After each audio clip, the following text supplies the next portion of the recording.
Welcome back once again. Let's start today's video. In our previous videos, we cover various definitions given in our syllabus.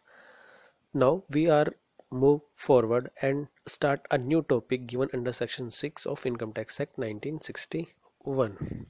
And the new topic is residence in India. The tax liability of a person depends upon his or her residential status, not on the citizenship. तो बात करें तो मैंने simple यही कहा है कि जो एक पर्सन के ऊपर जो टैक्स लाइबिलिटी है वो उसको अगर हम डिटरमिन करेंगे तो वो किसके ऊपर लगे। अगर किसी पर्सन से हमें टैक्स लेना है, गवर्नमेंट को टैक्स कलेक्ट करना है, तो उसके ऊपर टैक्स तभी लगाया जाएगा और उसकी टैक्स लाइबिलिटी तभी अराइज होगी जब वो क्या है, रेजिडेंस है इंडिया में, भारत का निवासी है, ना कि उसकी नागरिकता के ऊपर उसके ऊपर हम टैक्स लगाएंगे। एक एग्जांपल लेते हैं, सपोज एक पर्सन है इंडिया में रहता है, तो उसकी इंडिया में जो इनकम हुई तो हम उसके ऊपर टैक्स लेंगे क्योंकि वो क्या है, रेजिडेंस है।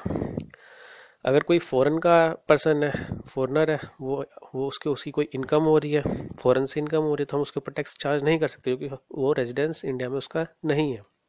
तो simply tax liability of a person depends upon its residential status not on the citizenship. तो नागरिकता के ऊपर हम कभी टैक्स नहीं लगाते, हम टैक्स लगाते हैं उसकी निवासीय स्थिति के ऊपर। तो एक डिफरेंस भी देख लेते हैं। There is a difference between citizenship and residence. तो any person get become a resident of any country after satisfying the condition given under respective laws. तो हमारे यहाँ पे इनकम टैक्स लॉ में कंडीशन दिया जिनको फुलफिल करने के बाद कोई भी इंसान, चाहे वो इंडिया का है या किसी और कंट्री का है, वो भारत में निवासी बन सकता है। बट द सिटीजनशिप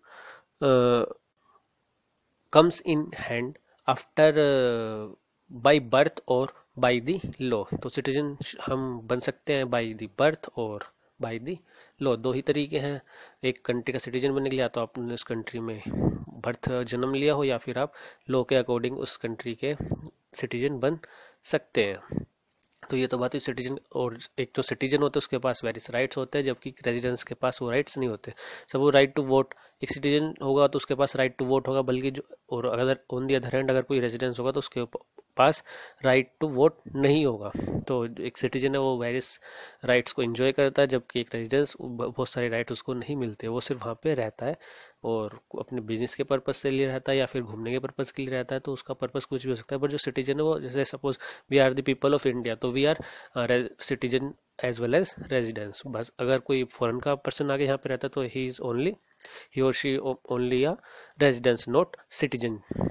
तो this is the basic difference between the residence and citizenship. तो बढ़ते हैं आगे और डिस्कस करते हैं what is written in section 6। Section 6 about residence in India. तो कंडीशन देख लेते हैं सेक्शन 6 सबसेक्शन 1 में क्या लिखा हुआ है। For the purpose of this act, an individual is said to be resident in India in any previous year. तो बात करी जा रही है कि प्रीवियस ईयर के बारे में। हमने पहले भी बात की थी कि अगर कोई असेसमेंट ईयर है, अभी असेसमेंट ईयर हमारा चला है 2021, तो इसके लिए प्रीवियस ईयर क्या होगा, 2019 और 2020। 2019-20 क्या है, प्रीवियस ईयर है, और 2020 और 21 क्या है, हमारा असेसमेंट ईयर है। तो बात करिए कि अगर हम करंट ईयर में असेसमेंट ईयर है तो हम क्या करेंगे, प्रीवियस ईयर में उस पर्सन की क्या करें, निकालेंगे रेजिडेंशियल स्टेटस डिटरमिन करेंगे, उसकी निवासी स्थिति किसमें देखेंगे, उसकी प्रीवियस ईयर में। क्योंकि हम प्रीवियस ईयर की इनकम पे टैक्स कब देते हैं, हम करंट ईयर में। असेसमेंट ईयर में हम जो टैक्स पे करते हैं वो क्या, उसको उसमें इनकम कौन सी होती है, प्रीवियस ईयर की। तो रेजिडेंशियल स्टेटस भी हम किसका देखेंगे, प्रीवियस ईयर का ही हम चेक करेंगे। तो वही बात की कि इंडिविजुअल को तभी रेजिडेंस कहा जाएगा भारत का जब उसने प्रीवियस ईयर में कुछ कंडीशंस दी है। If he is in India is that year for a period amounting in all to 182 or मोर।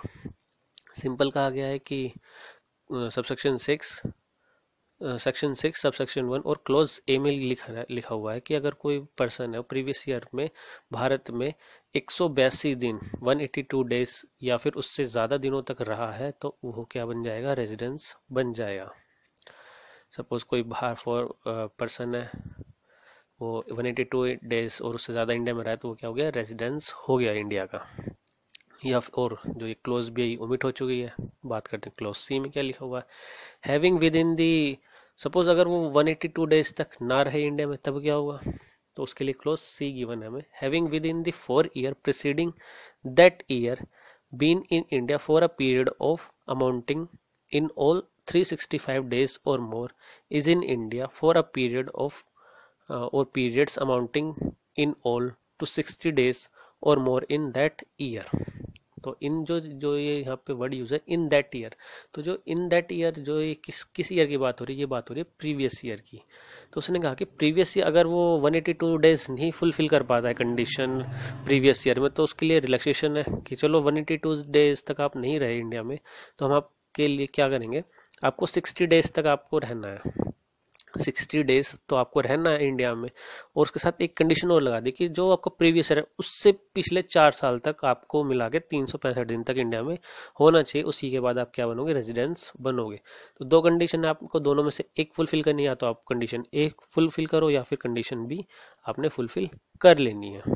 तो 60 डेज प्लस 4 ईयर्स में 65 डेज, या फिर करंट ईयर में जो आपका प्रीवियस करंट ईयर है उसमें 182 डेज आप रहोगे, तो आप क्या बन जाओगे, रेजिडेंस बन जाओगे इंडिया के।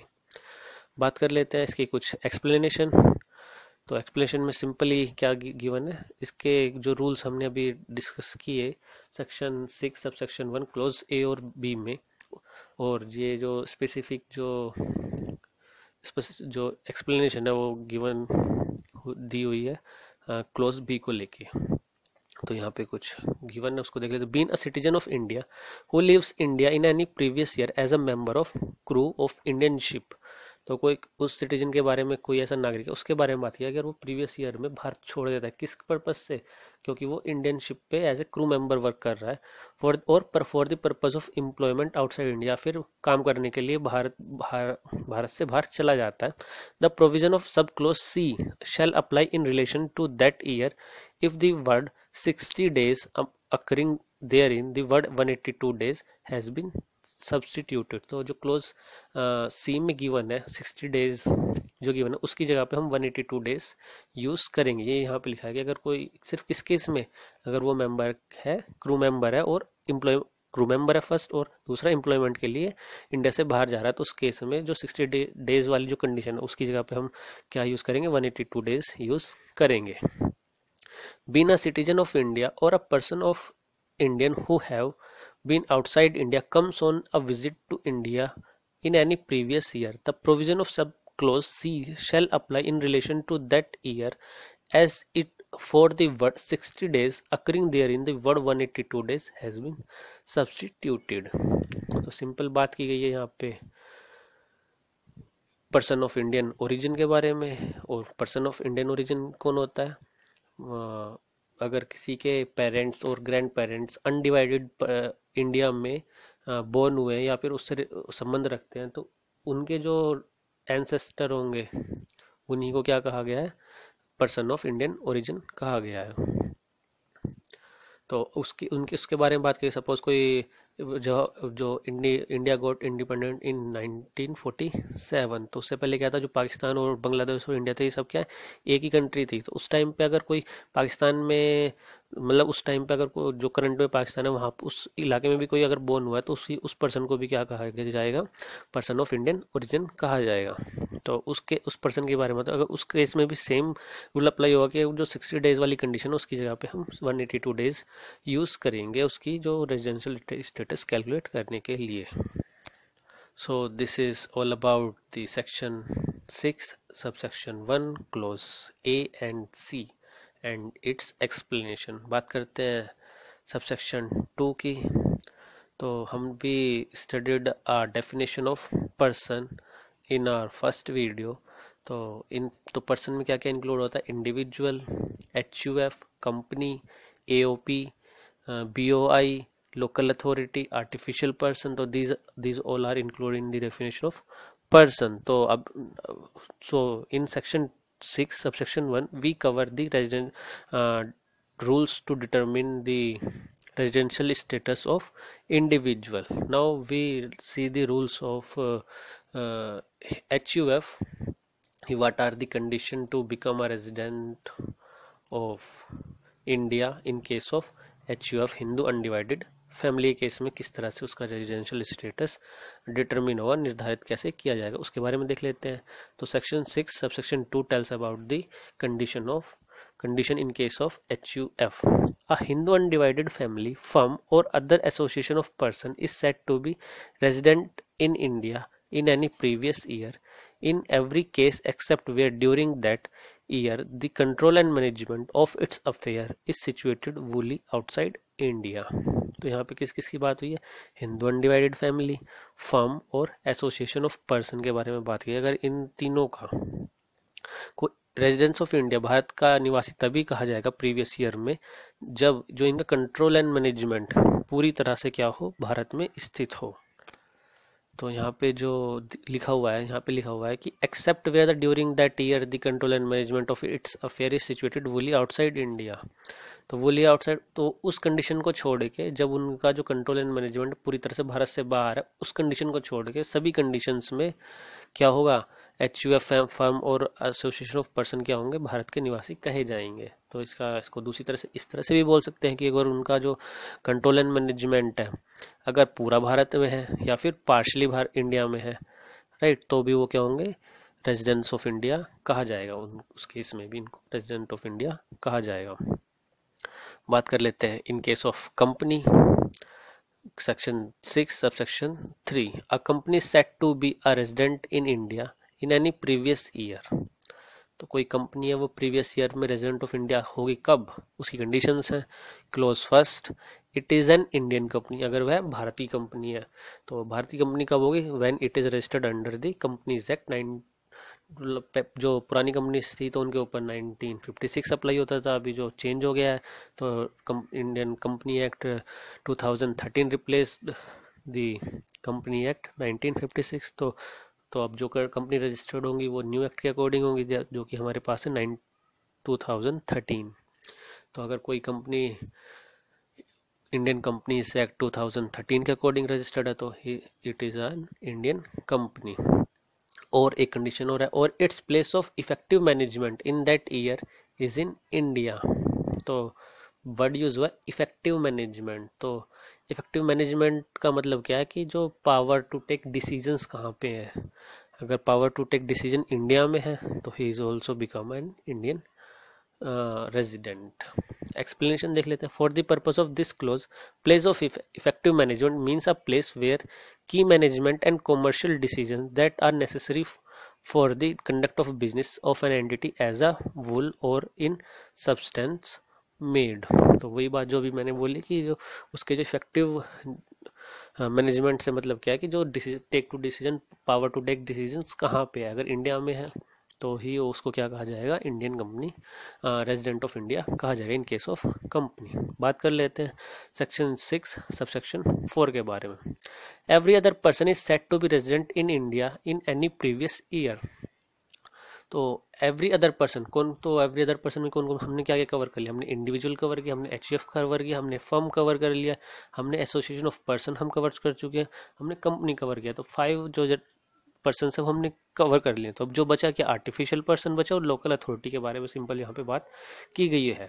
तो 2 ही पर्सन हमारे अब जो बचे हैं उनके बारे में बात किया। Every other person is set to be resident in India in any previous year in every case except where during that year the control and management of his affair is situated wholly outside India. Simple कहा गया कि जो control and management है उस condition को में छोड़ के, जब वो पूरी तरह से भारत से बाहर है तो उसे छोड़ के जितनी भी कंडीशंस होंगी, यानी कि जो उसका कंट्रोल एंड मैनेजमेंट हम देखेंगे सबके केस में, अगर उनका कंट्रोल एंड मैनेजमेंट पूरी तरह से या फिर पार्टली इंडिया में है तो उनको क्या कहा जाएगा, रेजिडेंट ऑफ इंडिया कहा जाएगा। बात कर लेते हैं सेक्शन 6 सबसेक्शन 5 के बारे में। If a person is residence in India in a previous year relevant to an assessment year, यहाँ पे कहा गया अगर कोई इंडिया का रेजिडेंट है प्रीवियस ईयर में relevant to assessment year, suppose अगर जो हम अभी बात करें हमारे जो रिलेवेंट असेसमेंट ईयर क्या है 2021 और हमारा प्रीवियस ईयर क्या है 2019 और 2020, उसी के वही सिंपल क्या गया, अगर हमारा जो प्रीवियस ईयर है उसके रिलेवेंट असेसमेंट ईयर में in respect of any source of income he shall be deemed to be a resident in India in the previous year relevant to assessment year in respect of each of his other source of income. तो अगर simple उसके income के बारे में बात हो रही है, बात कर लेते हैं सेक्शन 6 सबसेक्शन 6 के बारे में। A person is said to be not ordinary resident in India in any previous year if such person is. तो यहाँ पे हमें कंडीशन दी है कि अगर कोई जो पर्सन है वो भारत में असाधारण निवासी नहीं होगा। कब नहीं होगा? तो इस तरह हम इसको इस तरह से भी देख सकते हैं, साधारण निवासी यानी कि ऑर्डिनरी रेजिडेंट, और इसको ये भी कह सकते हैं रेजिडेंट ऑर्डिनरी रेजिडेंट, इसको उल्टा भी करके पढ़ सकते हैं हम। तो कंडीशन दे रखी है, an individual who has been a non resident in India in 9 out of 10 previous year preceding that year or has during the 7 previous year preceding that year been in India for a period of or period amounting in all to 729 days और less. तो simple कहा गया कि अगर कोई person है वो not ordinary residence नहीं हुआ। कब नहीं हुआ? अगर उसने पिछले 10 साल में मिला, तो कब से गिनेंगे उसके 10 ईयर्स? तो जो उसका प्रीवियस ईयर होगा, यहाँ पे यूज किया प्रीसीडिंग दैट ईयर, यानी कि प्रीवियस ईयर से 10 साल पहले जाओ और उन 10 साल में से अगर 9 साल तक वो भारत का नॉन रेजिडेंट नहीं रहा है, और साथ में एक कंडीशन और है, और during the previous 7 year from that year, यानी प्रीवियस ईयर से 7 साल पहले में अगर उसकी जो टोटल डेज है रेजिडेंट के वो 729 डेज से कम है, तो वो रेजिडेंट नॉट ऑर्डिनरी रेजिडेंट नहीं होगा। तो उससे ज़्यादा ही होना चाहिए। और अगर ये तो बात हुई इंडिविजुअल के केस में, अब एचयूएफ के केस में देख लेते हैं। A Hindu undivided family whose manager has been a non resident in India in 9 out of 10 previous year. Same condition, जो मैनेजर कौन है? जो करता, हेड ऑफ द फैमिली को यहाँ पे मैनेजर वर्ड यूज किया गया है। अगर वो नॉन रेजिडेंट है, नॉन रेजिडेंट है इन इंडिया, इंडिया का अनिवासी है, और कब अनिवासी है? 9 out of 10 years, 10 previous year preceding that year. तो प्रीवियस ईयर जो हमारा है, यानी कि अगर हमारा प्रीवियस ईयर क्या है, अभी 1920 है, 1920 से पिछले 10 सालों तक चेक करेंगे उसका जो रेजिडेंटल स्टेटस है, और उसमें से अगर वो 9 साल तक भारत का नॉन रेजिडेंट निकल के आता है, तो उस केस में वो क्या होगा? नॉट ऑर्डिनरी रेजिडेंट बनेगा फिर उस केस में। और दूसरी कंडीशन क्या है? और has during the 7 previous year preceding that year been in India for a period of or periods amounting in all to 729 days और less। तो सिंपल यहाँ पे कहा गया है कि अगर एक कंडीशन तो ये है कि आपने 9 आउट ऑफ 10 ईयर्स में आप नॉन रेजिडेंट हैं। दूसरी कंडीशन ये है कि 7, चलो ये कंडीशन आप नहीं कर पा रहे हो, तो 7 ईयर उस वाली कंडीशन हो कि 7 ईयर्स में आपने 720 डेज तक इंडिया में से कम दिनों तक आप इंडिया में रहे हो। अगर आप 7 सालों में 729 दिनों से ज़्यादा रह जाते हो तो आप ऑर्डिनरी रेजिडेंट बन जाते हो, राइट। अगर नहीं रह पाते हो तो आप नॉट ऑर्डिनरी रेजिडेंट नहीं बनते हो। तो सिंपल ये कहा गया है। तो this is all about the section 6 of income tax act 1961। तो after studying this section we can conclude we have 3 types of resident. First is resident, second resident ordinary resident, and third is non resident. तो अगर हम इन conditions को अगर simplify वे में समझना चाहें, तो अगर सपोज कोई पर्सन है, अगर वो सेक्शन 6 सबसेक्शन 1 में जो कंडीशन गिवन है उनको सेटिस्फाई कर दे, इन केस ऑफ इंडिविजुअल व्यक्ति के केस में अगर वो सेक्शन 6 सबसेक्शन 1 की जो कंडीशन है उसमें उन कंडीशन को सेटिस्फाई कर देगा, तो वो बन जाएगा रेजिडेंट ऑफ इंडिया। तो सबसे पहले अगर वो रेजिडेंट ऑफ इंडिया है, तो हम फिर उसके बाद चेक करते हैं सेक्शन 6 सबसेक्शन 6 की कंडीशन। अगर वो सेक्शन 6 और सबसेक्शन 6 की कंडीशन भी सेटिस्फाई कर देगा तो बनेगा रेजिडेंट ऑर्डिनरी रेजिडेंट, निवासी साधारण निवासी। अगर वो फर्स्ट कंडीशन भी सेटिस्फाई नहीं कर रहा है तो वो क्या बन जाएगा? जो सेक्शन 6 सबसेक्शन 1 की कंडीशन भी सेटिस्फाई नहीं कर रहा है तो वो बनेगा नॉट रेजिडेंट, यानी कि अनिवासी बनेगा भारत का। तो इस तरह से 3 टाइप्स ऑफ केस, तीन तरह के केस हमारे पास होते हैं, resident, second is resident ordinary resident, और थर्ड इज नॉन रेजिडेंट। तो ये जो 3 तरह के स्टेटस होते हैं ये किसी केस में होते हैं? सिर्फ इंडिविजुअल केस में होंगे। अगर बात करें एचयूएफ के केस में, इंडिविजुअल और एचयूएफ के केस में ही ये तीनों तरह के निकल के आएंगे। अगर बात करें कंपनी के केस में और और फर्म के केस में एओपी और बीओआई के केस में और अन्य जो पर्सन है उनके केस में बात करें तो उसमें सिर्फ टू टाइप्स के स्टेटस होंगे। फर्स्ट इज रेजिडेंट और नॉन रेजिडेंट। तो रेजिडेंट ऑर्डिनरी रेजिडेंट उस केस में नहीं यूज होगा। तो this is all about the section 6. So you like the videos and keep watching. If you have any doubt, you can write in the comment section. I will definitely respond on your comments or try to resolve your doubts. Now thanks for watching. Thank you.